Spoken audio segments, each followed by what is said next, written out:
ரிஷபராசி அன்பர்களே, உங்களுக்காக இந்த மார்கழி மாதம் எதையெல்லாம் கொண்டு வரப்போகிறது? என்ன பலன்லாம் கிடைக்கப் போகிறது? அதிர்ஷ்ட தெய்வ வழிபாடு என்ன? இதெல்லாம் பார்க்கணும்.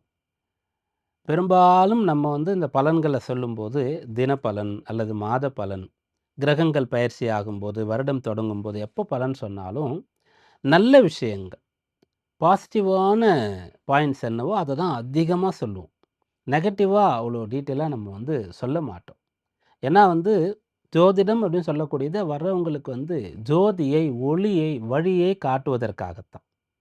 பயத்தோடு ஒருத்தர் வராருன்னா, அவருடைய பயத்தை போக்குறதுக்கு இந்த ஜோதிடம் பயன்படணும். குழப்பத்தோடு வராருன்னா, அவருக்கு தெளிவ தரணும். கஷ்டத்தோடு வராரு சொன்னா, அவருக்கு நிவர்த்திக்காக வழிகாட்டணும். அதற்காகத்தான் இந்த சாஸ்திரமானது இருக்கிறது. ஆனா, இதைக் கொண்டு ஒருத்தர பயமுறுத்தியோ, கஷ்டப்படுத்தியோ நம்ம செய்தோம்ன்னு சொன்னா, அது தவறாயிடும். அந்த நோக்கத்திற்கே எதிரானதாக ஆயிடும். அதனால நல்ல விஷயங்கள சொல்லுவோம், ஒரு வகையில. இன்னொரு வகையில என்னன்னா, இப்ப நம்ம இந்த ராசியில பிறந்தவர்களுக்கான பலன சொல்றோம். இத இன்னும் கொஞ்சம் டீட்டெயிலா போய் இந்த நட்சத்திரத்தில பிறந்தவங்களுக்குன்னு சொல்லலாம். அதற்கு அப்புறம் அந்த நட்சத்திரத்தில நீங்க என்ன பாதத்தில பிறந்தீங்க? அதற்கும் மாறும். நீங்க பிறந்த லக்னத்த பேஸ் பண்ணி பலன்கள் இருக்கிறது. உங்களுக்கு நடக்கக்கூடிய தசா புக்திக்கு பலன்கள் இருக்கிறது. எந்த கிரகத்தை எடுத்து சொல்கிறோமோ, அந்த கிரகம் பிறக்கும்போது பலமா இருந்ததா? பலமா இல்லையா? உங்களுக்கு அது நல்லது செய்ய வேண்டியதா? கெட்டது செய்ய வேண்டியதா? இப்படியெல்லாம் பொறுத்து மாறும். அதனாலேயும் கூட கெடுபலன்கள் அதிகமா சொல்வதில்லை. ஆனால் பொதுவாக கோச்சாரப்படி ரிஷபராசி அன்பர்களுக்கு இந்த மார்கழி மாதம் மிகச்சிறந்த சாதகமான மாதம்னு சொல்றதுக்கு இல்ல. கவனமாகத்தான் நீங்க இருக்கணும்.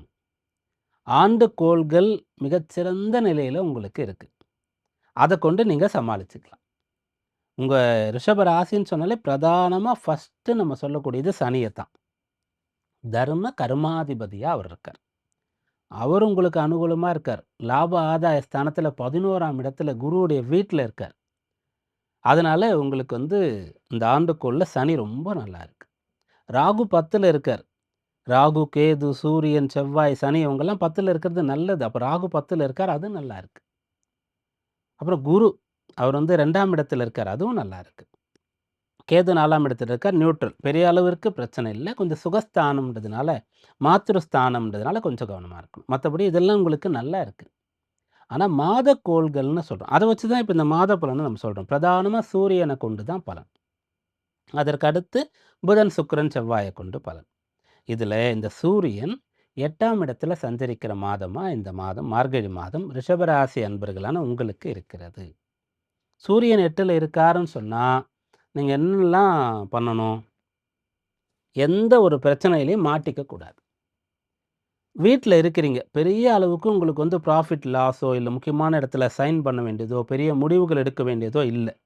ரிட்டயர்ட் ஆயிட்டு வீட்ல இருக்கிறீங்க. அல்லது பெரும்பாலும் பெண்மணிகள் பணிக்கு போற காலத்துல, இப்ப நீங்க ஹவுஸ் ஒய்ஃபா கூட இருக்கிறீங்கன்னா, நீங்க கூட கவனமாகத்தான் இருக்கணும். நீங்க என்ன பண்றீங்களோ, அத ப்ராப்பரா பண்ணணும். தேவையில்லாத அவப்பெயர், கெட்ட பெயர், சண்டை சச்சரவு, வம்பு வழக்கு இது வராத அளவுக்கு நீங்க கவனமா இருக்கணும். வேலைக்கு போறவங்க உயர் அதிகாரிகளிடத்துல கவனமா இருக்கணும்.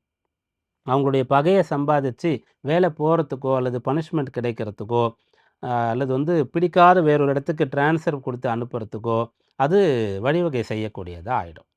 அப்புறம் அரசு விஷயங்கள்ல பொதுவா எல்லாரும் கவனமா இருக்கணும். நீங்க இப்போ டாக்ஸ் ஃபைல் பண்ணக்கூடிய நபரா இருந்தா, மிகச் சரியாக அத பண்ணிடணும். சொத்து வரி கட்ட வேண்டியவரா இருந்தா, அத சரியா நீங்க கட்டிடணும். ஒரு பிசினஸ் பண்ணிட்டு இருக்கீங்க, நெறைய இன்கம் வருதுன்னா, சரியான கணக்க நீங்க காண்பித்துடணும்.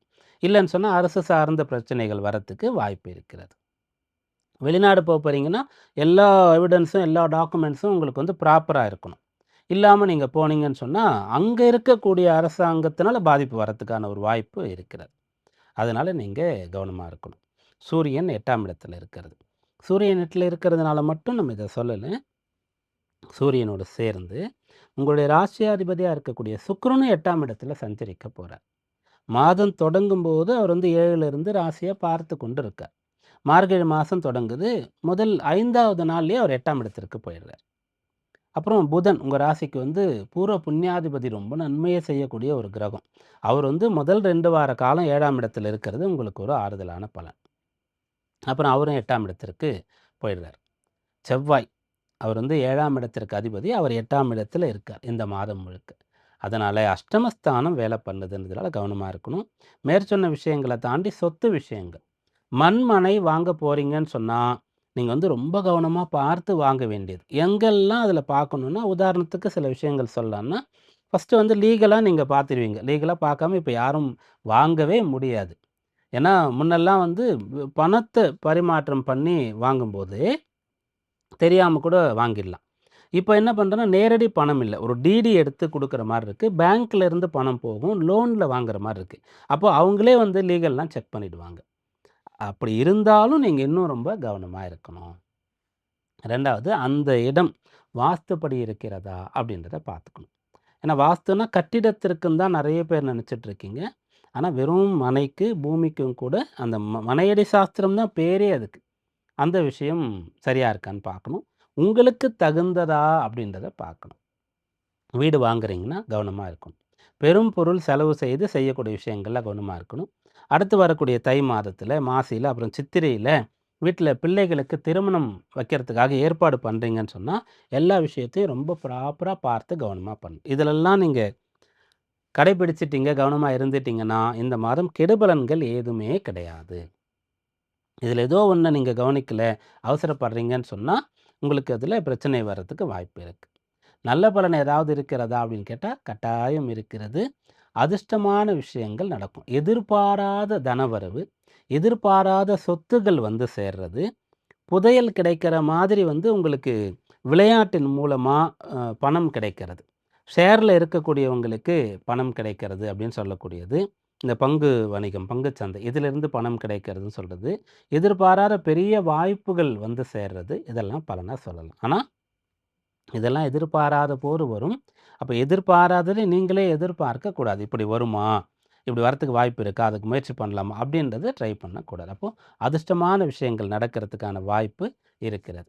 சில பேருக்கு ரொம்ப பெரிய ஹெல்த் இஷ்யூஸ் இருக்கு அப்படின்னு சொன்னா, நல்ல சர்ஜரி செய்யப்பட்டு அதிலிருந்து ரெக்கவர் ஆகக்கூடிய யோகமானது இருக்கிறது.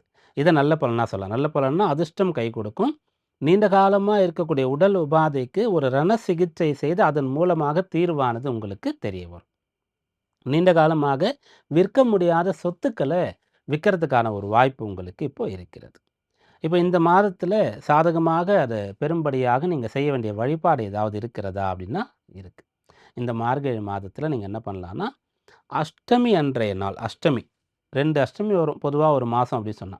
அதனால பைரவர் வழிபாடு செய்யறது வழக்கமா இருக்கு. அந்த நாள்ல பூசணிக்காய் தானமாக குடுக்கணும். கூஷ்மாண்டம்னு சொல்லுவோம். அந்த பூசணிக்காய வந்து தானமா குடுத்தீங்கன்னு சொன்னா, இந்த மாதத்தில உங்களுக்கு கெடுபலன் கிடையாது. ஆனா, அத அவ்வளோ சீக்கிரம் வாங்க மாட்டாங்க. அதனால என்ன பண்ணா, அதனோடு நீங்க கொஞ்சம் தட்சணை, சம்பாவனை வச்சு குடுக்க வேண்டியதா இருக்கும். தானம் குடுக்கறதுக்குன்னு சில விதிமுறைகள் இருக்கு. அத கடைபிடிச்சு தான் குடுக்கணும். தானம்ன்றது வந்து இதைத்தான் குடுக்கணும், இன்னாருக்கு தான் குடுக்கணும், இப்படித்தான் குடுக்கணுன்றது இருக்கு. இதெல்லாம் கடைபிடிக்கணும். அப்படி கடைபிடித்து நீங்க அந்த பூசணிக்காய் தானமா குடுத்தீங்க அப்படின்னு சொன்னா, இந்த மாதத்தில உங்களுக்கு வந்து கெடுபலன்கள் எல்லாம் குறைஞ்சிரும். நல்ல பலாபலன்கள் கிடைக்கும்.